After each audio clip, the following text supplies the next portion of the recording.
আসসালামু আলাইকুম। আপনার সঙ্গে কারো মতাদর্শে ভিন্নতা থাকতেই পারে, ব্যক্তিগত ও রাজনৈতিক দ্বৈত থাকাটাও স্বাভাবিক। মানুষে মানুষে মতপার্থক্য, বৈচিত্র্যময়তা যুগ যুগ ধরে চলে আসছে। কিন্তু সেই ভিন্নতা ও বৈচিত্র্যময়তা যখন নোংরামি ও কাদা ছোড়াছড়িতে রূপ নেয় এবং তার চেয়েও আরও কয়েক ধাপ এগিয়ে সেটি যদি কুফরি, মারামারি ও হত্যাকাণ্ডের রূপ ধারণ করে, তবে এটি ধর্ম ও মানবতার জন্য খুবই ক্ষতিকর। বিশেষত কোরআনের অসংখ্য আয়াত ও নবী সাল্লাল্লাহু আলাইহি সাল্লামের বহু হাদিসে এমন আচরণকে প্রবৃত্তির অনুসরণ ও চরম মূর্খতা হিসেবে চিহ্নিত করা হয়েছে। কিন্তু দুঃখজনক হলেও সত্য, আমাদের কিছু ধর্মীয় পণ্ডিতদের মাঝে এটি আজ ব্যাপক আকার ধারণ করেছে। আলেম আলেমের বিরুদ্ধে, দল দলের বিরুদ্ধে, পীর পীরের বিরুদ্ধে অহরহ বিষেধগার করেই যাচ্ছে।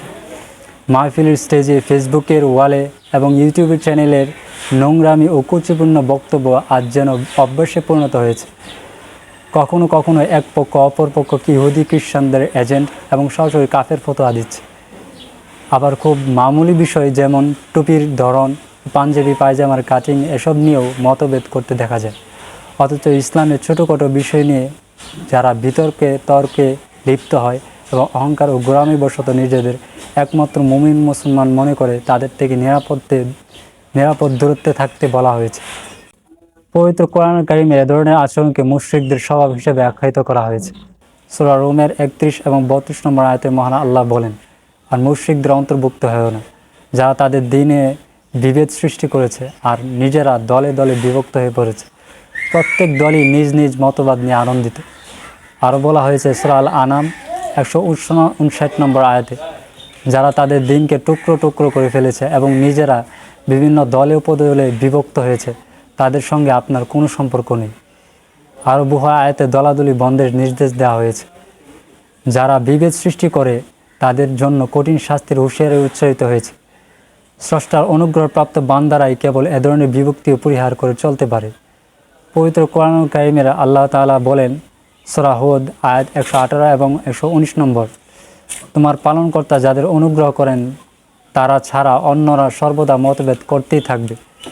নবী সাল্লাল্লাহু আলাইহি ওয়াসাল্লাম তার বাণীতে মুসলিম উম্মাহকে মতবিরোধ ও দলাদলি থেকে বিরত থাকার জন্য বারবার সতর্ক করেছেন। তিনি বহু হাদিসে বলেছেন, আমার মৃত্যুর পর তোমরা শেষ জামানা অনেক মতবিরোধ, দলাদলি ও বিভক্তি দেখতে পাবে। সে সময় বিভক্তি পরিহার করে আমার ও সুপ্রপদ প্রতিনিধিদের রীতির উপর চলবে। কোনো ধরনের দলাদলি করবে না, একে অপরের প্রতি দোষারোপ করবে না। অথচ নবী সাল্লাল্লাহু আলাইহি সাল্লামের বাণীকে উপেক্ষা করে আলেম সমাজে আজ সবচেয়ে ভয়াবহ ফিতনার সম্মুখীন। নিজেরা যেমন দল উপদলে বিভক্ত হয়ে ভিন্ন মতাবলম্বীদের দোষারোপ করছে, তেমনি সমর্থক গোষ্ঠীও ভিন্ন মতাবলম্বীদের সঙ্গে অহরহ তর্কে জড়াচ্ছে। এমনকি প্রতিপক্ষের উপর হামলার ঘটনা ঘটেছে কোথাও।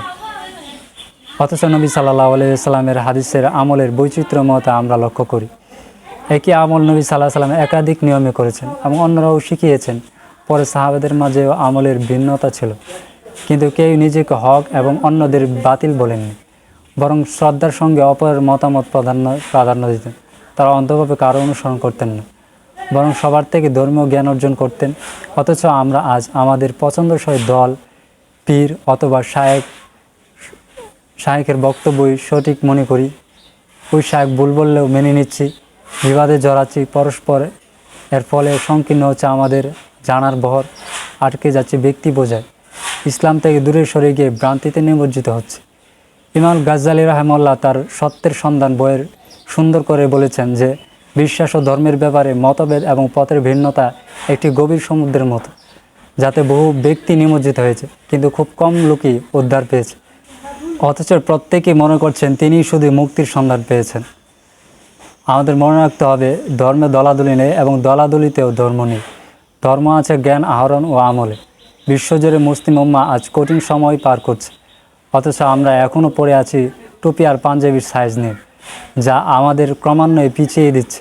বড় আফসোস করে বিদ্রোহী কবি নজরুল বলেছিলেন, বিশ্ব যখন এগিয়ে চলছে, আমরা তখন বসে বিবি তালাকের ফতোয়া খুঁজেছি ফিকা ও হাদিস চষে।